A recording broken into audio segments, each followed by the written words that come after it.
guys. I am Arlette Hardy, blogger and joy strategist at chasing-joy.com, and I'm here to give you guys a bump date or baby making update. Today I am 20 weeks and 6 days pregnant after a 2.5-year journey to become a single mom by choice, including having many IUIs and then eventually success through IVF. So just want to give you guys an update on what happened last week, which was week 19. If you hear noise in the background, that is one of the cats trying to get in the room, and I've locked them out. So they will not be making any cameos in the video this week. So let me get started. So today, like I said, I'm 20 weeks and 6 days, and the baby is the size of a mango, according to all of the different apps for 20 weeks, or not all of them, but many of them. Another one said the size of a paper airplane, if you like that visual. So, but I'm not so sure. So where I left you guys off last week, I was getting ready for my 20-week second trimester screening. That is like the big ultrasound where they check everything on the baby from head to toe. So I'll tell you that it went well. I'll give you more details about it in a few minutes. But that has me questioning the size of the baby. But before I get into that, let me just do my normal update stuff from my notes so I don't forget. So let's see. The best moment of week 19 was definitely the ultrasound, and that was at 19 weeks and 6 days, so 1 week ago today actually. And the best moment of the ultrasound, there were two, but I'll tell you about the first one. Excuse me. The best moment was when we saw the baby's face, and I don't know if I have that picture ready to share at the end of the video or not. But the baby was basically, the baby is still upside down. So its head's like, you can't really see how I'm sitting, but the head's like really low here. And I feel like it was kind of angling this way, like feet toward this side, because typically when I feel movement higher, it's to the left, and then when I feel movement low, it's in the center. So I think the low movements are punches and the high movements are kicks. But anyways, the baby's still upside down, and the baby had its hands over its face like this. So when she went to do to look at the face to check for, like, I guess cleft lip and stuff like that, cleft palate, she had to kind of poke me a little bit for it to move its hands. So the baby moved its hands, and when it moved its hands, you could clearly see the skeleton of the face. And I immediately burst out laughing, because the first thing that popped into my mind was the baby looked like Skeletor. So I don't know if any of you guys are like 80s babies like me. If you watched He-Man, and I did a lot, you know exactly who Skeletor is, and that is exactly what the face looked like. And it was so funny, and that was really one of my best moments of the ultrasound. The worst moment of last week would probably be the day before the ultrasound, because as I got closer to the ultrasound, more and more anxious I got. I think I was sharing it on the last video. So the night before the ultrasound, like, I was so anxious. And that week I had dreamed about my mom. My mom had had a baby that only lived a few days. And I never realized that until maybe a few months before she died. We were discussing, you know, something related to me trying to get pregnant. And it like clicked that that's what happened. She never really talked about it or went into detail. So I had a dream that my mom was talking to me about the stillborn baby. Well, not, she wasn't stillborn, she lived a few hours, whatever. And so then that made me so anxious, and then I was so worried because my mom had cervical incompetence with me and my brother and that baby, and she had some miscarriages and stuff too.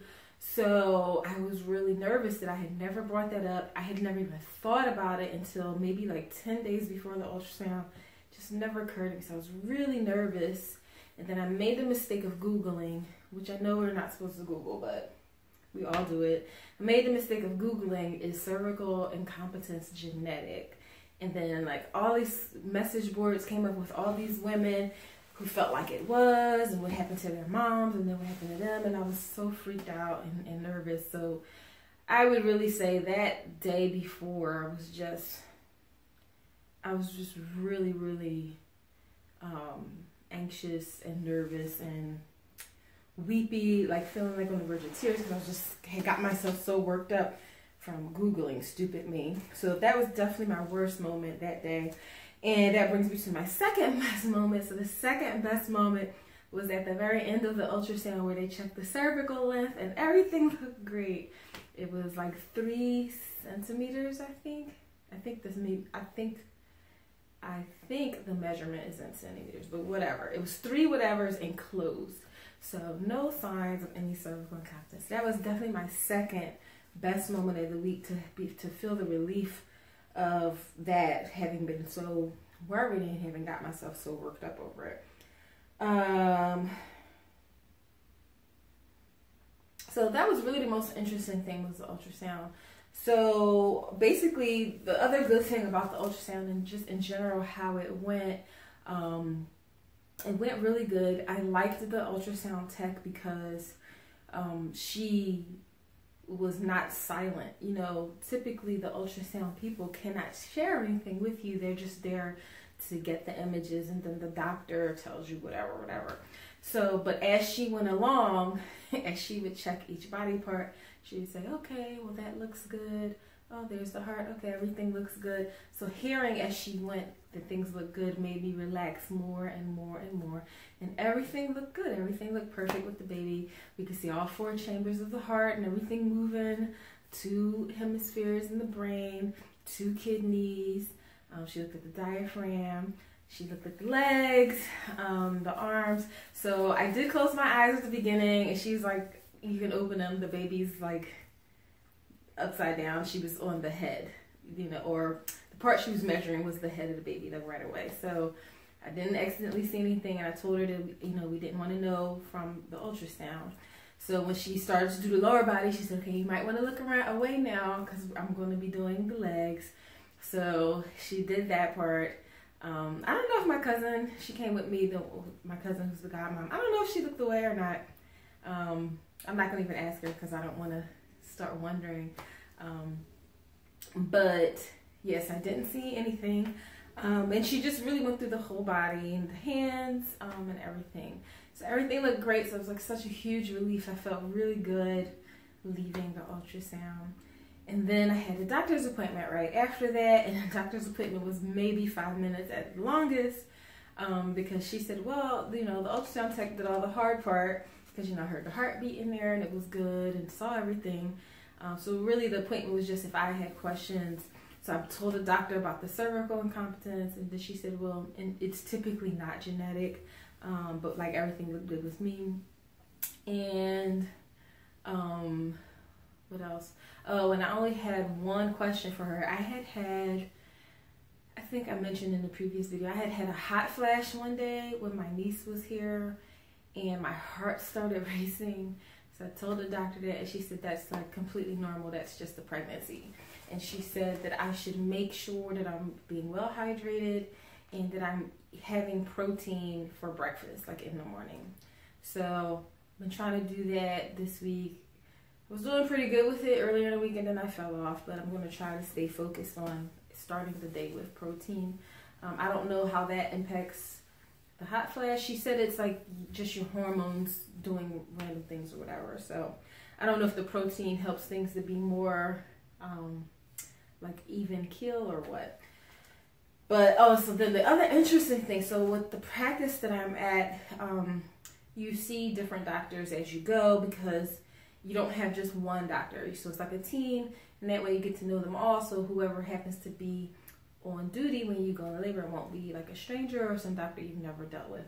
So this doctor was my first time seeing her, so she didn't know that I had previously done the genetic testing.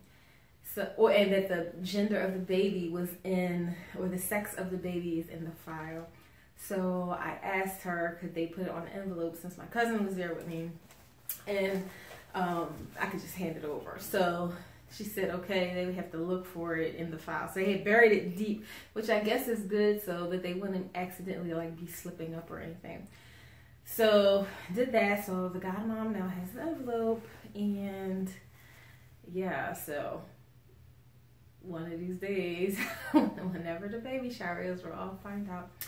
Trying to think, I feel like I'm forgetting to say something.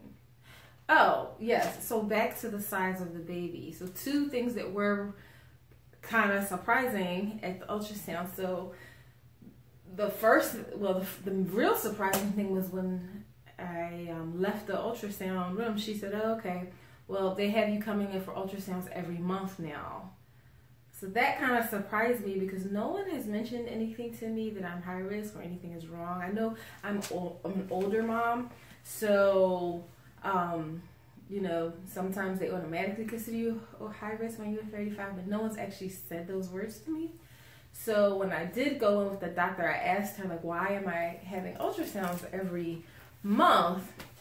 And the doctor said, oh, it's because of your weight. So I was like, oh. So I had mixed feelings about that because I'm very touchy in general when it comes to my weight. So, you know, anytime anyone mentions it, I am automatically kind of going on the defensive. But then I was like, well, at least I get to see the baby now, like, all the time. Like every 4 weeks, I actually get to see, you know, what's going on in there for the next few months. So then I was like, well, it's about time these extra pounds like paid off for something good. So I'm not too upset about it. She said it's called something like a growth assessment or growth analysis. I think they want to make sure that because I'm overweight that the baby doesn't get too big, or I guess that the baby's weight is tracking properly. So that brings me to the other thing that was really shocking at the ultrasound. They said last Friday that the baby already weighed 14 ounces. So that's almost a pound, guys. A pound is 16 ounces. And according to all the apps, the ones that were saying, you know, the size of, I guess last week was the end of week 19. So they would have been the size of a grapefruit. And now this week is a mango. So any between those sizes, the apps are only saying like 10 ounces or so. So like 14 seemed big. So it's like, you know, made me worry a little bit like, oh my gosh, is the baby going to be like too big? I don't want like a 9-pound baby trying to come out, you know. So that was kind of surprising. So I don't know how accurate it is. I know as they go further along, it's not the weight estimates can be inaccurate, you know, as for you know, what they think the baby's going to weigh when it's born versus what it actually weighs. But I don't know at this point if they're inaccurate because I mean she was measuring like the bones and everything, so they didn't give me the length, but they said 14 ounces already last week. So anyway, that's how it went. It went good. Thank you all. I did get your positive comments that everything would be fine, and I definitely appreciate that. And you guys praying for me and just the encouragement and support in general is awesome. You guys are very awesome. So back to the other stats, aversions. This week I don't feel like I've had any aversions at all. I've pretty much been able to eat everything. Yeah, I think everything I've been able to eat. I think I've had chicken. which has been my on and off again aversion. I've had chicken. I think I had scrambled eggs last week. Yeah, I'm pretty sure I had scrambled eggs last week because of the doctor saying I have protein in the morning. Yeah, and I was able to eat them. So no aversions for week 19 or so far in week 20. My sleep in week 19 was not great, mostly because I was worried about the test. But also I am getting a little bit more uncomfortable when I sleep. And one of the apps had, was like showing you like different ways to position the pillows and everything. And I tried it and I was so uncomfortable. So I don't know if I'm going to invest in one of those pregnancy pillows or not. I think I just get tired on my sides. Like I get tired of, and then I want to lay on my back. And you know, you're not really supposed to sleep on your back. You know, and I'll sit there, I'll lean that way for a little bit, and I'll try to prop the pillows up like the app suggested, so you're kind of like reclined as opposed to flat. But I just tend to toss and turn a lot now. The waking up to pee isn't as bad, but more so just tossing and turning, just being a little uncomfortable. But the one good thing, week 19, I did sleep well enough where I made it to work every single day on time. So that was awesome. Because that does not, actually for 2 full weeks I did that. So that was weeks 18 and 19 I was able to do that. So that was great. What symptoms have I had? I've had more of the congestion and sinus pressure and headaches. Almost every day when I wake up I have a headache. And I thought it was my perfume the first time it happened, but then it happened a couple days later on a day I forgot to put on perfume, so I realized it's just happening every day in the morning, and it eventually goes away. And then when I go from, I think, different air pressures or temperatures, because I'm in Philly and it's been cold this week, and yesterday I went, you know, from outside where it was really cold into Target where it was warm and immediately got a headache. I mean, as soon as I stepped through the door, so I think it was a change probably in the air pressure and temperature. So definitely have had that. Still a little tired. I have good energy. I think the tiredness now is just because my sleep isn't great. It's not, you know, so it's more to like normal feeling tired when you don't get a good night's sleep. My exercise, I'm still failing. I'm still failing with the exercise. I know I gotta do better. You guys told me what to do. You told me to do the Leslie Sandstone videos, and I have them, and I didn't do it. And even one of my friends recently had a baby, and she was even telling me how important, you know, the exercise was and how it helped her. She was like really diligent.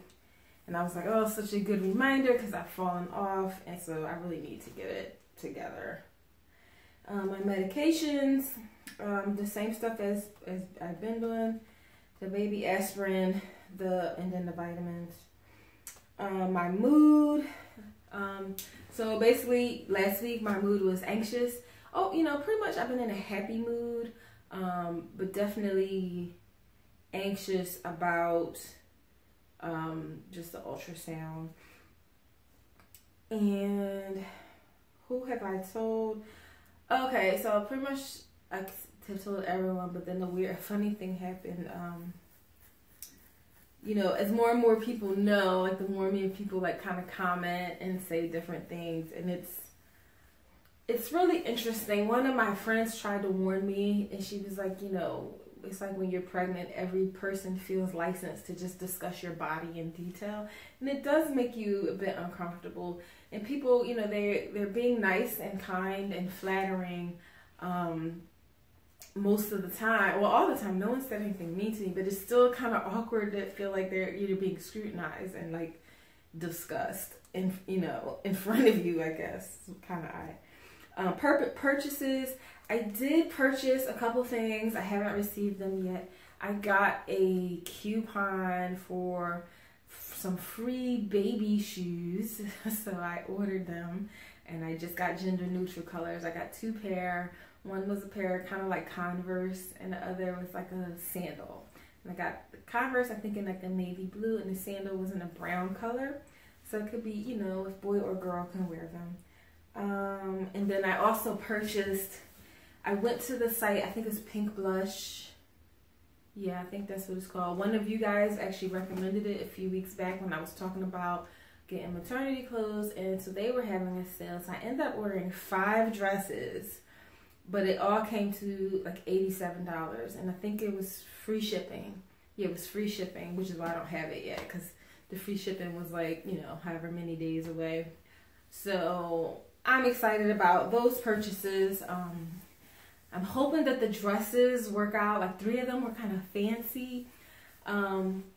So hopefully they'll be good for like my baby shower.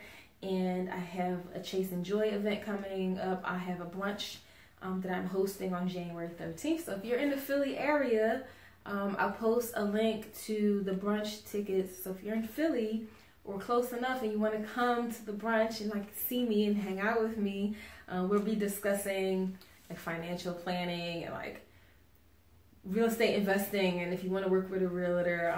All of my brunches are based off of the concept of learning from experts in just a whole variety of areas of life that, you know, can help us to be happier. So better management of our money definitely can help us be happier. So that's why this one is kind of focused on like finances and people making money from real estate is very popular. So that's what we'll be talking about. But if you want to come, definitely, you know, get yourself a ticket and come hang out with me. But I'm hoping one of these fancier dresses will work out for that. And then another dress I bought was a black dress because I applied for a promotion. I'll probably talk more about that next week. But yeah, if I do get called for an interview, I need something that fits to wear. So those were my purchases. What else on my notes?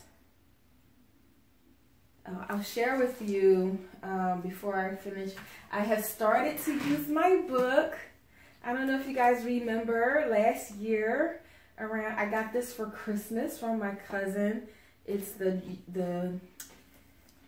Journey Begins. It is a spiral pregnancy planner, and you can put stickers in here, and it goes by the weeks, and you can like write down, you know, what's happened. So I kind of have some of my notes from, you know, the doctor's appointment about the breakfast, and that the baby was 14 ounces, and my weight and stuff. So I finally started to use it. I had been scared to use it because it's such a nice planner. And, you know, I was, you know, the longer I stay pregnant, the more confident I am in the pregnancy. But in the beginning, I was nervous to start the planner and, like, God forbid something go wrong and, you know, I not be able to really use it. So I started to use it. So that's awesome. That's how I have my notes in there. Some of my notes. These are my notes just for doing a video. Those are my notes for memories. And then now that things have gone well, I'm like, oh, I wish I would have been writing down sooner. But I have all these videos that I did with you guys. So I definitely still have documentation of everything that's happened in the pregnancy, even if I don't have it all written down. So I finished in terms of weight. I gained a couple pounds right before the appointment last week. So I think at the time of the appointment, it looked like I gained 2 pounds. But now this week, I've lost 1.5 pounds. And then so when I was going through the app, I realized I've pretty much been gaining and losing the same 4 pounds for a month now, since November. So basically I've gained about 16 pounds, and the first 8 of that was within the first 2 weeks. But like I said many times before, I really think that was just from coming off of that that low carb, low calorie weight loss challenge. So I feel like I've legit only gained like 8 pounds from the pregnancy. And apparently one of those is the baby. So far, so good. They've not said anything about my weight at all, other than the fact that that's why I'm having the ultrasounds. The gender, obviously I still don't know. It's in the envelope. For the first time, I had a dream that I didn't dream that the baby was a boy. I dreamt that I was doing a bunch of gender tests, like the midwives, you know, the what do they call it? Like old midwives' tales, tests that people do for their YouTube channel. I plan to do some for you guys when it gets closer to the time of the reveal. But I dreamt I was doing all of these like at-home gender tests, and all of them were saying boy, but I didn't actually dream that the baby was a boy. You know that? Do you understand what I'm saying? But most people that know me seem to think it's a boy. Friends, coworker, you guys, some of you guys. So yeah. What am I missing? This week we had a Christmas party at work, so I did miss not being able to drink a little bit because they had an open bar. And it, you know, most social things are a little bit more fun when you can get a little bit of a buzz, have a little drink. But for the most part, well, I guess I'm missing sleeping really comfortably. But other than that, that's fine. I'm fine. What am I looking forward to? Right now, I guess I'm just looking forward to getting the baby shoes and my dresses. And I'm really looking forward to finding out when my baby shower is going to be. And, you know, I don't know when it's going to be or when I'm going to even find that out, because I have family and friends planning it for me, which is lovely. Such a blessing. Yeah, so I think that is it. I've already rambled on longer than I planned. Every week I say, oh, this video should be short, and it's not. And I finished with a bump shot, so it's definitely a bit more of a bump happening each week. And if you, I hope I'm not too close to the camera. So this is at 20 weeks and 6 days. If you follow me on Instagram and Facebook, you saw I posted like a pregnancy progression video from weeks 4 all the way up to week 20. So I'm going to end the video, this part of the video here. I'm going to add on at the end, I posted photos from the ultrasound, and I'm going to add on the pregnancy progression video. So hopefully you watched through to the end to see those. But oh, I forgot, I have a question for you guys. So if you watched through to the end, maybe you can answer my question. So I'm a plus size pregnant person, and I have what they call a B belly. So, you know, the letter B, you know, down, and just like two bumps, I guess, or bulges. So right now, that's how my tummy is. I'm going to be really vulnerable and kind of show you what I mean a little bit. So if I pull these pants down, you can kind of see it's like bump, because like, yeah, I have fat there. When these are regular pants, not maternity. When I have my maternity stuff, the shirt is maternity, you know, rounds it out more. It makes it look more like a traditional D belly, which is like, you know, your back is straight and you have the one bump. So I've heard that sometimes as you get further into the pregnancy, the B belly that a lot of plus size pregnant women have becomes a D belly. So I was really curious for those of you who are plus size and pregnant, or plus size moms who were pregnant, who were plus size when they were pregnant. Did your B belly become a D belly?